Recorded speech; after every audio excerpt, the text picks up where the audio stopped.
नमस्कार, मी ॲडव्होकेट हरदास लांडे. बघा, आता 12 जून 2026 ला महाराष्ट्र शासनाने माहिती अधिकार जो कायदा आहे 2005चा, त्याच्यामध्ये खूप मोठ्या प्रमाणामध्ये दुरुस्ती करण्याचा निर्णय घेतला होता आणि त्याचं राजपत्र सुद्धा जाहीर केलं होतं.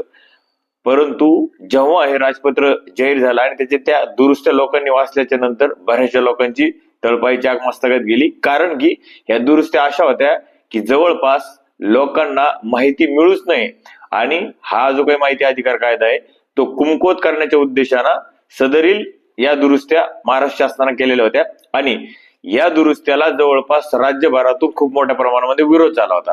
आणि त्यानंतर जे काही ज्यांच्यामुळे हा कायदा अस्तित्वात आला ते अण्णा हजारे यांनी सुद्धा ह्या दुरुस्त्याला आक्षेप घेतला आणि जर ह्या दुरुस्त्या रद्द केल्या नाही तर 5 जुलै पासून मी स्वतः राळेगण सिद्धी या ठिकाणी या विरोधामध्ये आंदोलनाला बसणार अशा पद्धतीची घोषणा केली.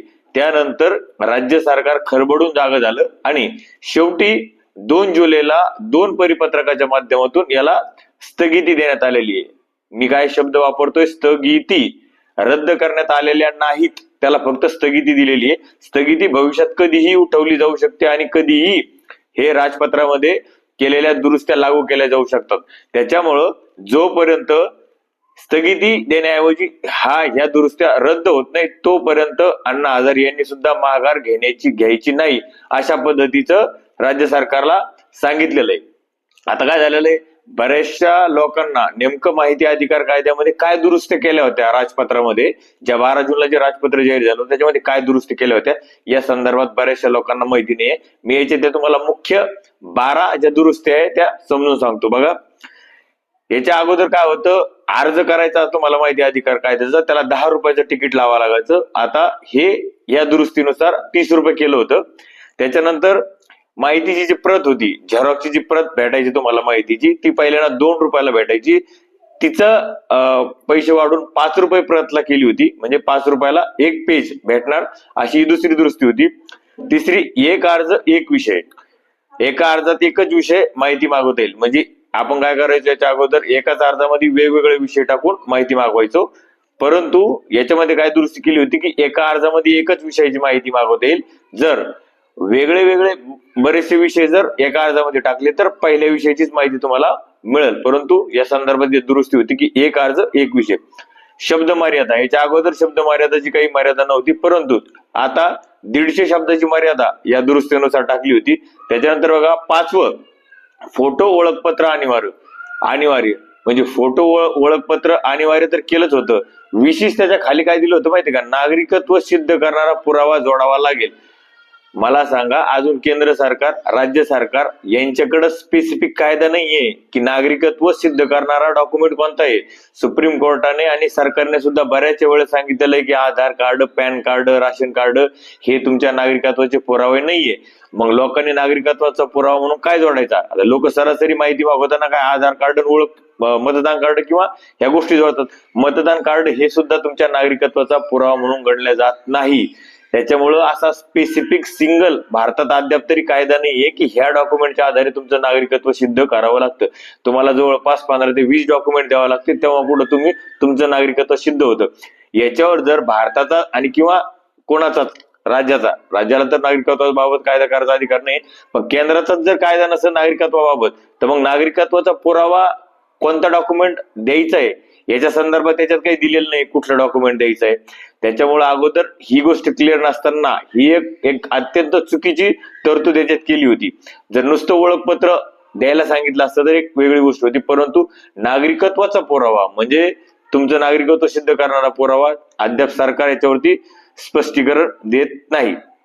त्याच्यानंतर काय, 6वी दुरुस्ती काय होती, जे प्रथम अपील होतं, प्रथम अपीलला 50 रुपये आकारले जाईल, म्हणजे 50 रुपयाचं वाढवलं होतं. त्याच्यानंतर द्वितीय अपीलसाठी 100 रुपये एवढे वाढवलेले होते.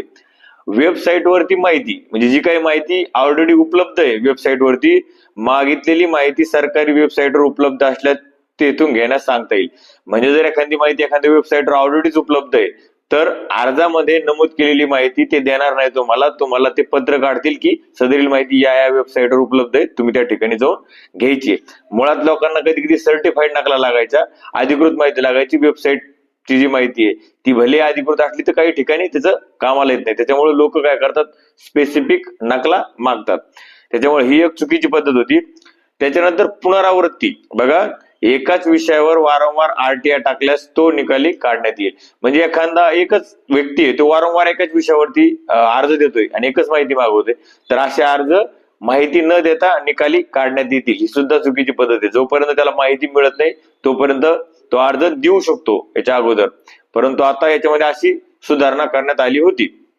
त्याच्यानंतर बघा, वैयक्तिक माहितीवर बंधन होतं. म्हणजे वैयक्तिक माहिती मागवता येत नव्हती. वैयक्तिक माहिती मागवण्यासाठी मोठे सार्वजनिक हित सिद्ध करावे लागेल, जबाबदारी अर्जदारावरती राहील. ही एक तरतूद होती 10 नंबरची दुरुस्ती होती. त्याच्यानंतर बघा, ऑनलाईन व्यवहार वैध, म्हणजे जे काही पैसे वगैरे जे भरण्याचे तुम्हाला ते आता ऑनलाईन पैसे भरता येऊ शकत होते. जे काही प्रतीचे वगैरे तुम्हाला जेवढा काही कॉप्या लागायच्या त्याचे पैसे तुम्ही ऑनलाईन भरू शकत होते. या संदर्भात ही काही एवढी महत्वाची तरतूद नाही. पण याच्यात सगळ्यात महत्वाची जी तरतूद होती 12 नंबरची, वकील व गैरहजेरी. याच्यामध्ये स्पष्ट याच्यामध्ये सांगितलं होतं की कुठल्याच माहिती अधिकार कार्यकर्त्याला किंवा कुठल्याही व्यक्तीला वकिलाला त्याची बाजू मांडण्यासाठी किंवा त्याचं प्रतिनिधित्व करण्यासाठी रोखण्यात आलं होतं. म्हणजे वकील तुम्हाला लावता येणार नाही.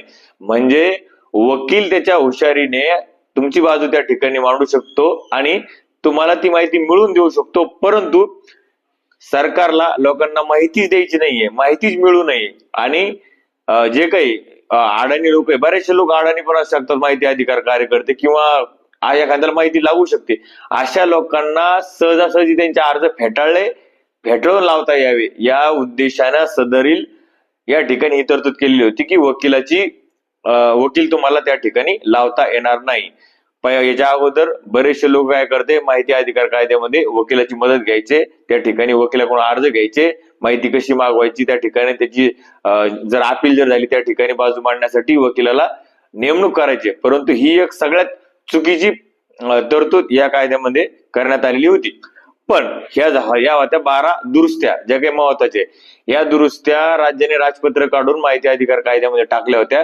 खरं तर या दुरुस्त्या, आता बऱ्याचशा लोकांचं असं म्हणणं आहे की माहिती अधिकार कायदा हा बऱ्याचशा लोकांचा व्यवसाय झालेला आहे आणि सुप्रीम कोर्टाने याच्यावर सुद्धा टिप्पणी केलेली आहे. पण तुमचं म्हणणं काही प्रमाणात खरं असू शकतं किंवा बऱ्याचशा प्रमाणामध्ये काही लोक माहिती अधिकार कायद्याचा दुरुपयोग करतही असेल, त्याच्याबद्दल काही दुमत नाही. पण याचा अर्थ असा नाही की सगळेच लोक या कायद्याचा दुरुपयोग करतात. बरेचसे लोक सदरील कायद्याचा उपयोग त्यांच्या चांगल्या कामासाठी सुद्धा करतात.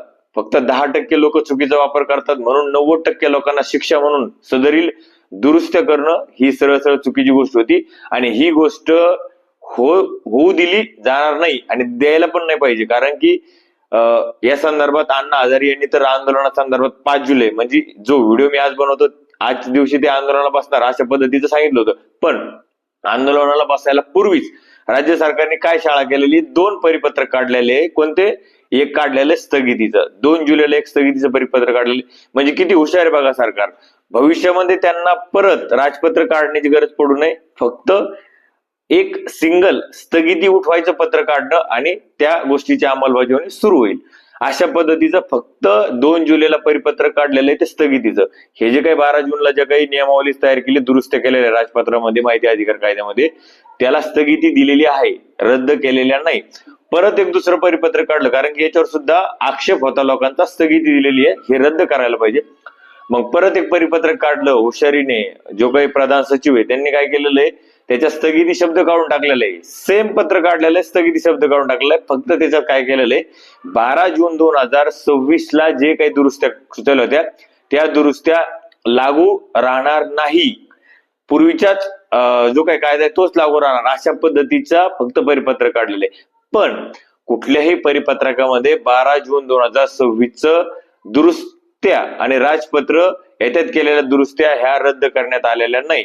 म्हणजे भविष्यामध्ये जेव्हा केव्हा लोक गाफील राहतील, लोकांना याच्या संदर्भात काही घेणं देणं राहणार नाही, किंवा माहिती अधिकार संदर्भात खूप राज्यामध्ये वातावरण तापलेलं असेल, अशा सिच्युएशन मध्ये ह्या दुरुस्त्या एक परिपत्रक काढून स्थगिती उठून लागू करता येईल. अशा पद्धतीची शाळा सरकारने करून ठेवलेली आहे असं म्हणायला हरकत नाही. कारण की त्याच्यातून उद्देश तोच दिसतोय, जर ह्या दुरुस्त्या पूर्णपणे रद्द करायच्या असेल तर त्यांनी तसं परिपत्रक काढलं असतं, परंतु तसं कुठलंही परिपत्रक काढलेलं नाही. त्याच्यामुळं बऱ्याचशा लोकांना नेमकं माहिती अधिकार कायद्यामध्ये कुठल्या दुरुस्त्या केल्या होत्या ह्या गोष्टी माहिती नव्हत्या.